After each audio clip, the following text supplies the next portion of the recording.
Hello everyone, how are you? So this is me Aksha and I will be teaching you. I will be sharing a very famous, very good and very high level physics problem. Sorry, I have spoke. That is a IIT JEE IIT JEE toughest year 2016 of advanced obviously. We have a question in mathematics was like sigma k varying from 1 to 13 1 by sinus of pi by 4 plus k minus 1 pi over 6, and another thing which we have was sine of pi by 4 plus k pi by 6. Okay, first of all, in this I will be solving this in under 3 minutes also. But now, today, in this time, I will be explaining how this problem is such a beautiful problem. Okay, so क्या है, देखो, sigma है question में बहुत depth के साथ, sign है, इसे और इवेल्युएट करना फ़ायदा नहीं है।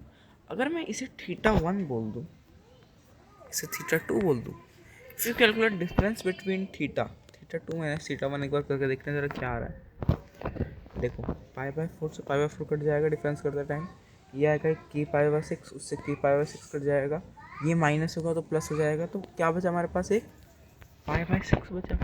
थीटा 1 माइनस थीटा 2 क्या बचा, पाई बाय 6 बचा, है ना। थोड़ा हम फास्ट भी करेंगे काम। थीटा में डिफरेंस क्या है, पाई बाय 6। पहला काम मैंने ये कर दिया, थीटा के अंदर डिफरेंस पाई बाय 6 है।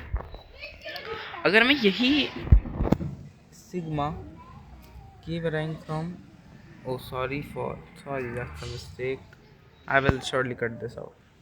Okay, so k varying from 1 to what, 1 to 13.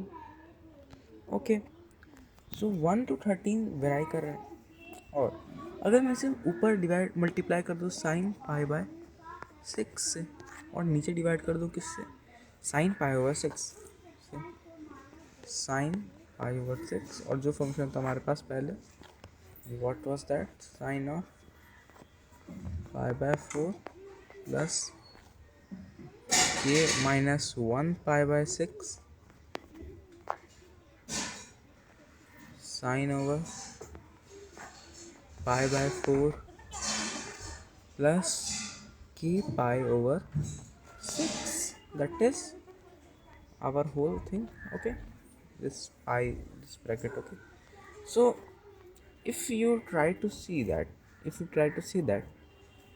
जो सिग्मा होता है वो क्या होता है, समेशन होता है, समेशन कैरी आउट करता है। These two quantities are constant. If you know sigma अगर अल्फ़ा वेराइंग टू आई से इन्फिनिटी तक वेराई कर रहा है, और सी टाइम्स ऑफ लैम्बडा है कोई term, where lambda is the increasing function to be sum, and c is an universal constant, मतलब कांस्टेंट है यूनिवर्सल टर्म, तो that can be c times of sigma lambda. Okay, यानी आसान भाषा में हम कांस्टेंट टर्म्स को इंटीग्रल्स और सिग्मा समेशंस के बाहर निकाल सकते हैं। बढ़िया, अब दोनों में निकाल, अगर मेरे को दोनों ही निकालने थे तो मैंने तो उसे किया नहीं ना, ऑब्वियसली मैं एक को बाहर निकाल देता हूँ। What is sine pi by 6, if you no, you have to know this, sin pi over 6 is the 180 by 6, which is 30 degrees, sin 30 1 by 2, if I carry this out, ये क्या आएगा, 1 by sin pi by 6, तो 1 by 2, then sigma, इस term को मैं थोड़ा अच्छे से लिख देता हूँ, सीधे सीधे 2 twice of sigma k varying from 1 to 13 sin of pi over 6, sine of pi over 6 मेरे को मिला कैसे था, डिफरेंस इन थीटा करके। अगर मैं उसे थोड़ा लॉन्ग फॉर्म में लिखूँ साइन पाई ओवर 6 को, थोड़ा आउट ऑफ बॉक्स सोचना है इस क्वेश्चन में, लेकिन बहुत टफ क्वेश्चन नहीं है। पाई by 4 plus k pi by 6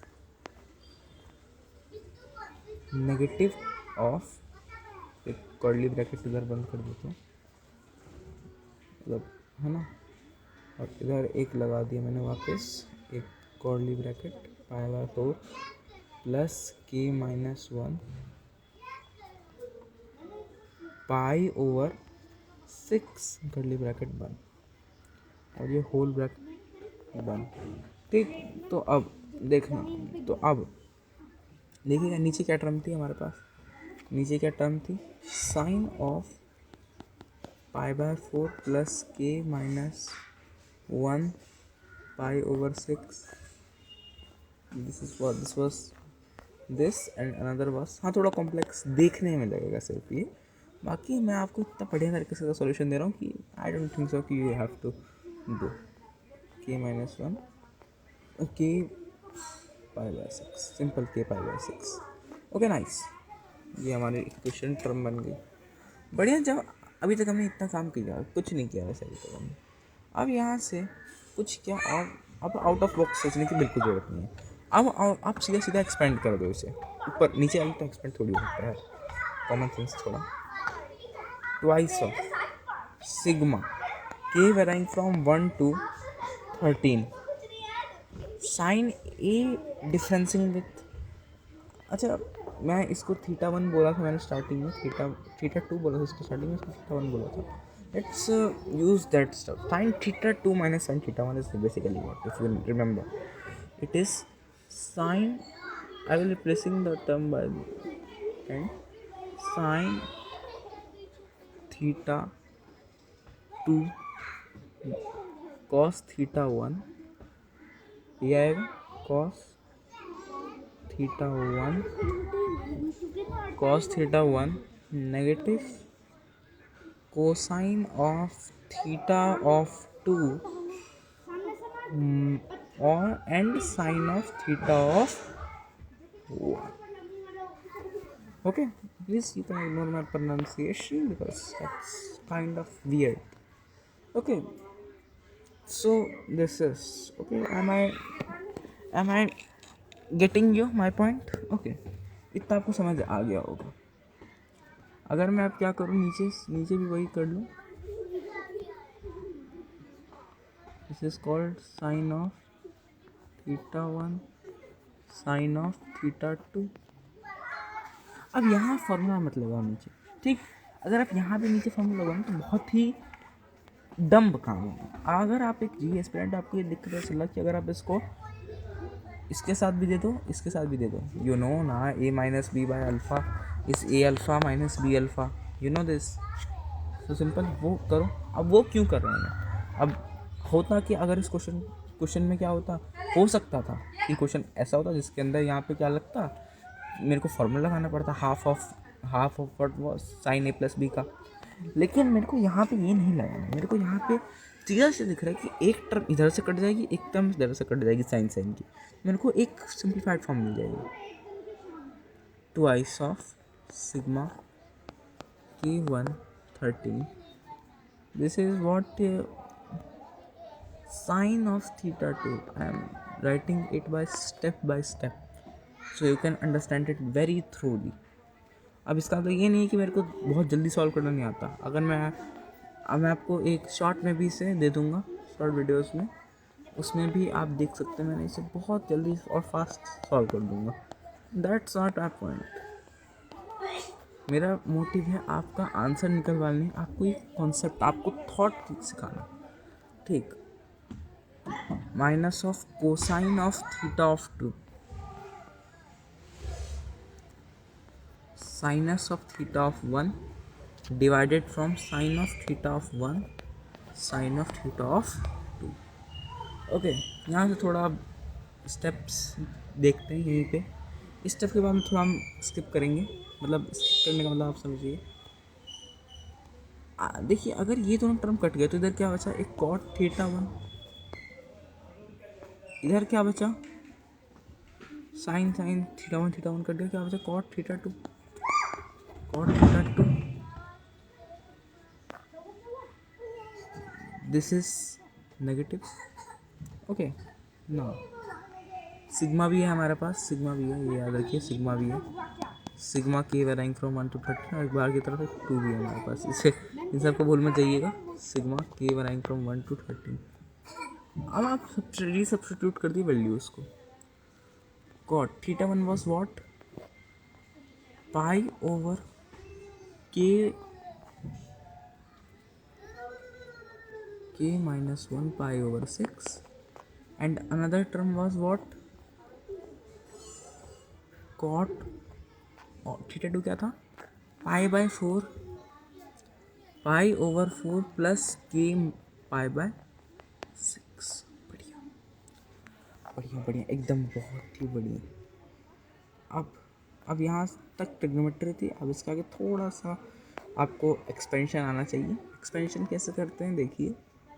to बाहर का कांस्टेंट, देखिए मैं अगर के की वैल्यू 1 डालूँ तो क्या होगा मेरे साथ, कॉट पाई बाय 4 बचेगा, क्योंकि ये टर्म तो 1 - 1 0, ये टर्म पूरा कोलैप्स कर जाएगी। ओके, और इधर मैं डालता हूँ, इधर मैं 1 डालूंगा तो मेरे पास क्या मिलेगा, मेरे को negative of cot of pi by 4 plus pi by 6 plus pi by 6। Okay, अगला 2 डालूंगा तो क्या मिलेगा, वो टर्म क्या हो जाएगी हमारे पास, पाई बाय 4 2 - 1 1 पाई बाय 6। इधर डालेंगे 2 तो क्या मिलेगा हमको, minus of cot pi by 4 plus 2 by 6 pi, 2 by 6 pi, हाँ 2 pi by 6, 2 pi by 6। Okay, ऐसे करके आप देखिए तो आप एक पैटर्न यहीं से नोटिस कर पाएंगे कि एक ये टर्म कट जाएगी और ये टर्म भी अपने नेक्स्ट टर्म से कट जाएगी, बिकॉज पाई बाय 4 कॉमन है, के कॉमन है, बस पहले फंक्शन में के माइनस हो रहा है और अगले फंक्शन में वही के अंदर कोई चेंज नहीं होगा, तो प्रीसीडिंग टर्म एक दूसरे को काटेंगे। लेकिन आपको ये देखना है कि फर्स्ट टर्म और लास्ट टर्म नहीं कटेगी, क्योंकि एकदम ऐसे क्रॉस में कट रही है ये। अगर पैटर्न देखें तो ये क्रॉस में कट रही है, तो जो हमारा लास्ट टर्म 13th टर्म होगा एक वो नहीं कटेगा और हमारा फर्स्ट टर्म नहीं कटेगा। You know cot pi by 4 क्या होता, तो आप पहले मैं लिख लेता हूँ क्या होता है। तो कॉट पाई बाय 4 बचा हमारे पास पहले। अगला हमारे पास बचा अगर मैं इधर 13 डालूँ, इसमें 13 डाल, इसमें याद रखिए 13 डालेंगे तो हमारे पास क्या मिलेगा हमको, और ये एक और चीज़ माइनस का साइन आएगा, cot pi by 4 minus with cot of pi over what was pi over 4 plus 13 pi over 6. Okay, this was yeah. अगर आप एक जेई एस्पिरेंट है तो आप यहाँ से तो अपने आप को सॉल्व कर देना चाहिए आपको। कॉट पाई बाय 4 मैं बता देता हूँ क्या होता है, 1 होता है माइनस, इसको आप सॉल्व करेंगे तो 24 आया, 24 ये आया, 24 6 उधर गया, 6 पाई 6 19 पाई, ये आपको सॉल्व में कट उठा के ये आएगा आपका कितना, कॉट 5 पाई बाय 12 आएगा, आ रहा है क्या, कॉट 5 बाय 12, कॉट 5 बाय 12 आ रहा है क्या, कॉट 5 बाय 12 आ रहा है क्या, कॉट 5 बाय 12 आ रहा है क्या, यस कॉट 5 बाय 12 आ रहा है। कॉट 5 बाय 12 यानी कॉट 75 डिग्री क्या वैल्यू होती है ये आपको पता होगा, सब्स्टिट्यूट करिए, आपका answer if as much I remember 2 - √3 आना चाहिए। And thanks for your time bro. और ये क्वेश्चन जो हमने शुरू किया था, कहाँ से शुरू किया था, यहाँ से और फंक्शनैलिटीज़ हमने देखी थी, यहाँ से हमने स्टार्ट किया, थोड़ा थॉट समझा कि क्या करना चाहिए थीटास, उसको रीसब्स्टिट्यूट किया, सब्स्टिट्यूट करने के बाद हम फाइनली यहाँ पहुँचे और ये हमको फाइनली 2 - √3 मिल गया। थैंक्स।